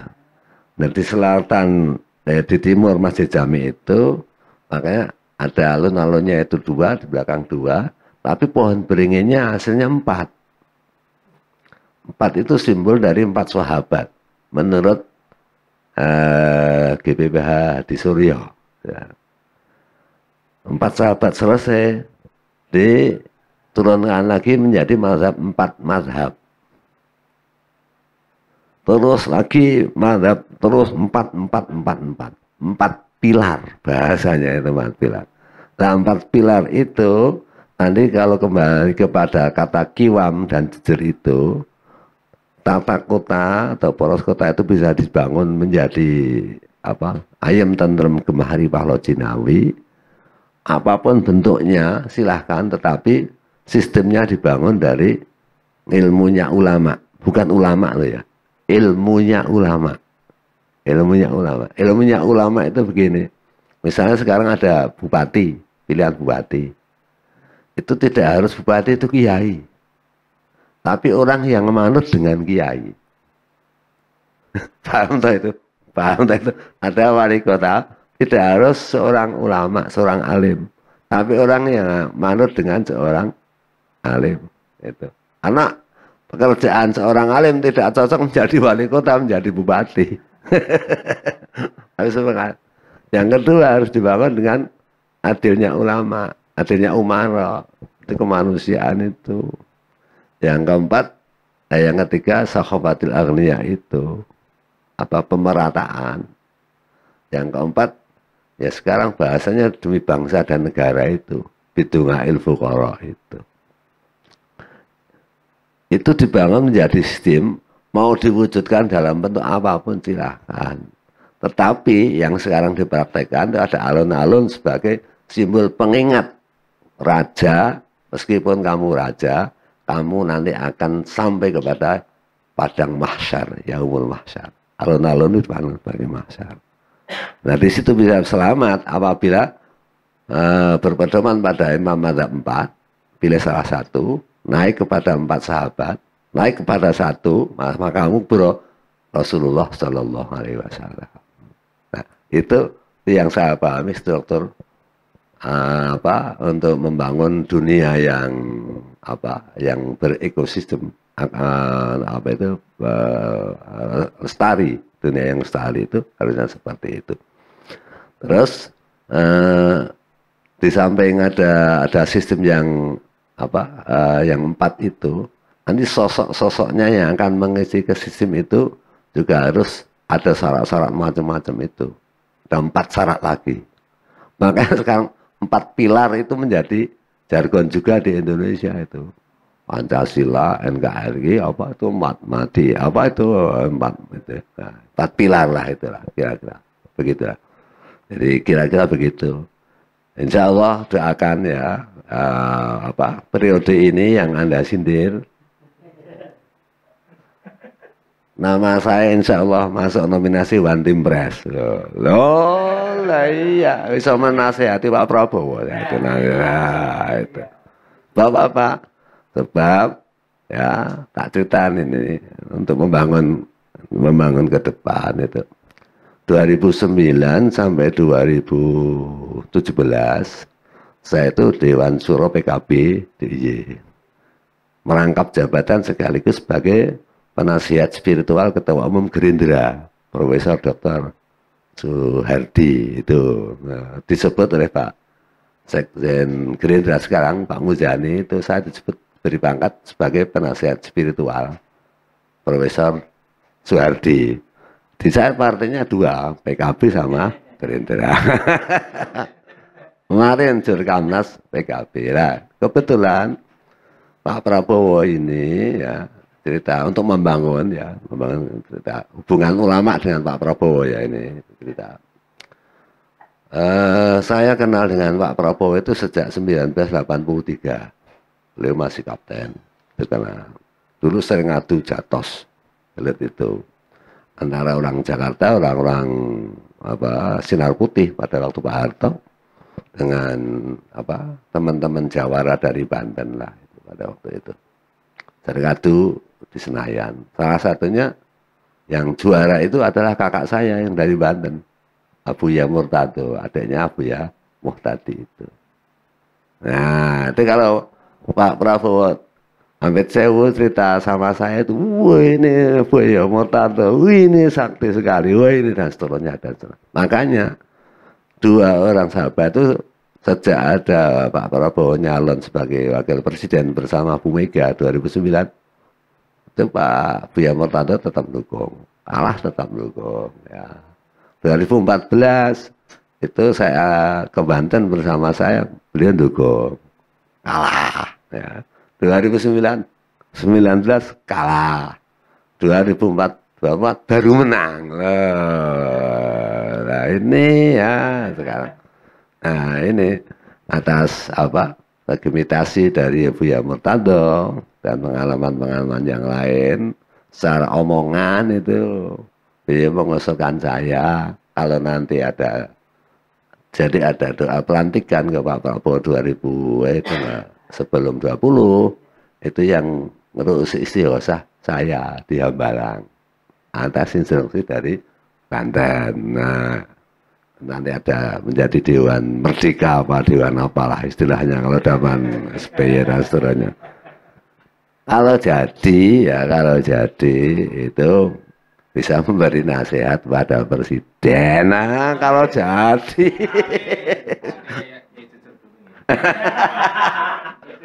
lah iya, Lutfi Yahya itu jadi One Team Press itu karena legitimasi kamu tadi ya, kakaknya Buya Murtado. Karena yang menang Pak Jokowi, terus One Team Press-nya diserahkan pada Lutfi. Lah sekarang kamu tadi sudah kalah, sekarang kamu Murtado. Guyon sama saya. Besok sama Ceng Rosi lah. Guyon yang ngerti sama ngerti jadi.